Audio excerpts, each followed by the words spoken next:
Abonne-toi et écoute cette incroyable histoire jusqu'à la fin.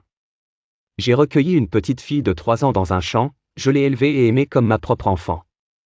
Mais qui aurait pu imaginer? Arrête! Criai-je à travers le champ de mille dorés. Mais la petite silhouette avançait toujours, à petits pas.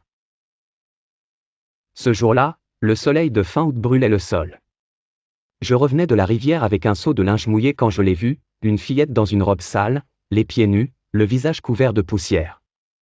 Elle avançait comme dans un rêve. Et, petite, posai-je le seau et courus vers elle. Elle se retourna. De grands yeux sombres, profonds comme un puits, me fixèrent. Une cicatrice fine traversait sa joue. Comment tu t'appelles? Demandai-je en m'accroupissant. Silence.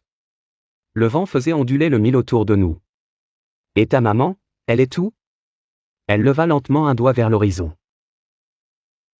Il n'y a rien là-bas, ma chérie. Viens. On va te donner à manger.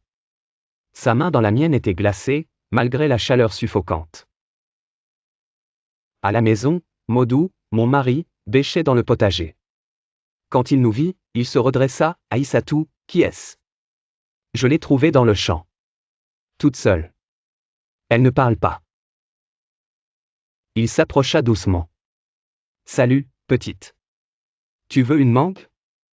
Elle la prit sans un mot et mordit timidement dedans. Il faut prévenir le chef du village, murmura-t-il. D'abord, on la nourrit.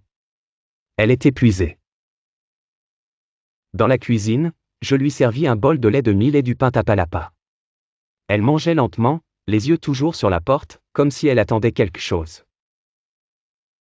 Je l'ai lavée à la calebasse, brossé ses cheveux crépus, pansé ses blessures avec du beurre de karité. Sous la saleté se révélait une peau claire, et des traits doux. Je l'habillai d'un vieux boubou de ma nièce. Le chef du quartier vint dans la soirée. Il prit des notes, observa la petite. Il n'y avait aucune disparition signalée dans le département. En attendant, elle reste ici, dis-je fermement. Modou hocha la tête. Elle a l'air perdue. Laissons-lui le temps. La nuit, elle se réveilla en pleurs et courut vers moi. Chut, chut, c'est fini. Tu es en sécurité maintenant. Elle s'endormit, la tête contre mon ventre. Maman? Murmura-t-elle dans son sommeil. Mon cœur se serra. Une semaine passa. Elle ne parlait toujours pas, sauf parfois dans son sommeil, dans une langue que je ne reconnaissais pas. Peut-être